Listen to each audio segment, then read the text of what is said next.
રાજકોટનો સંઘ 13 દિવસની પદયાત્રા યોજી અંબાજી પહોંચ્યો હતો। છેલ્લા ઘણા વર્ષોથી રાજકોટથી પગપાળા સંઘ અંબાજી આવે છે। અંબાજીમાં ચાચર ચોકમાં ગરબા અને તલવાર રાસ રમ્યા હતા।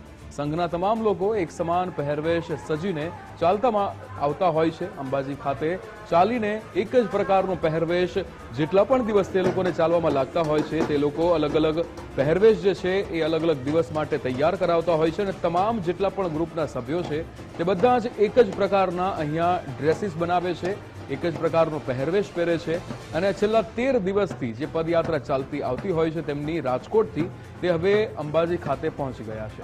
ચાચર ચોક છે ત્યાં આગળ આવી આજે માના ધામમાં ચાચર ચોકમાં 5 ગરબા ગાઈ અને એની અનુભૂતિ અલગ અને માના આશીર્વાદ આજે અમે અંબાજી પહોંચી ગયા છીએ।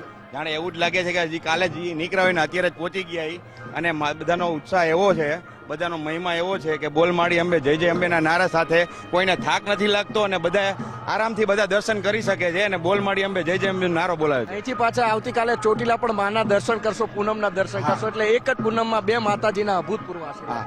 અમે રાજકોટથી અત્યારે અંબાજીથી નીકળશું કાલે સવારે, એટલે અંબાજીની પણ પૂનમ કરશું અને ચોટીલાની પણ પૂનમ ભરીને પછી અમે રાજકોટ રવાના થશું। તમે કહેતા હતા કે ખબર નથી પડતી અંબાજી આવી જાય 13મા દિવસે આવે, કેવું લાગે છે માના ચાચર ચોકમાં ગરબા ગાઈ રહ્યા છે? બહુ સારું લાગે છે। ચાચર ચોકના ગરબા ચાચર ચોકમાં ગમે પહોંચી ગયા છીએ બસ માતાજીની દયાથી। કાલે તો અહીંયા અંબાજી દર્શન કરશો, પાછા ચોટીલામાં પણ દર્શન કરશો ચામુંડમાના?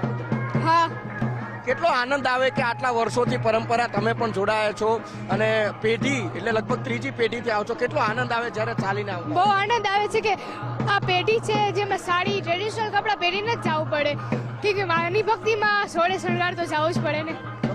એક છેલ્લો પ્રશ્ન એવો પૂછવો છે કે અત્યારની જે પેઢી છે એમને સાડીથી ઘણા દૂર રહેવું ગમે છે અને તમે છો કે સાડી પહેરીને જે પહેરવેશ છે પહેરવેશ તો આજની પેઢીને શું કહેવું છે આપણી સંસ્કૃતિ વિશે?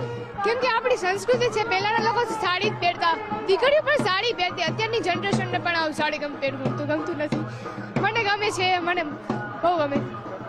એટલે સંસ્કૃતિ છે અને આપણી સંસ્કૃતિ છે આપણે સાચવવાની છે, ન લઈને જ માના ધામમાં જ્યારે ચાચર ચોકમાં આવતા હોય અને 5 ગરબા એ અભિભૂત વાતાવરણની અંદર ગવાતો, એક બાજુ ઇન્દ્રદેવ મહેરબાન હોય અને નીચે માનો ચાચરનો દરબાર હોય, આથી વિશેષ અભિભૂત વાતાવરણ કહ્યું કે જ્યાં શ્રદ્ધાનો નાદ ગુંજતો હોય, જ્યાં આસ્થાની પરિભાષા બોલાતી હોય અને જ્યાં જય અંબે બોલ મારી અંબે જય જય અંબેનો નાદ ગુંજતો હોય, આ નાદ સાથે ઢોલના તાલ સાથે અહીંયા ચાચર ચોકમાં હાલ ગરબા પણ ગવાઈ રહ્યા છે। કેમેરા પર્સન વિકી ઠાકોર સાથે ઉમંગ રાવલ, ગુજરાત ફર્સ્ટ, ચાચર ચોક, અંબાજી।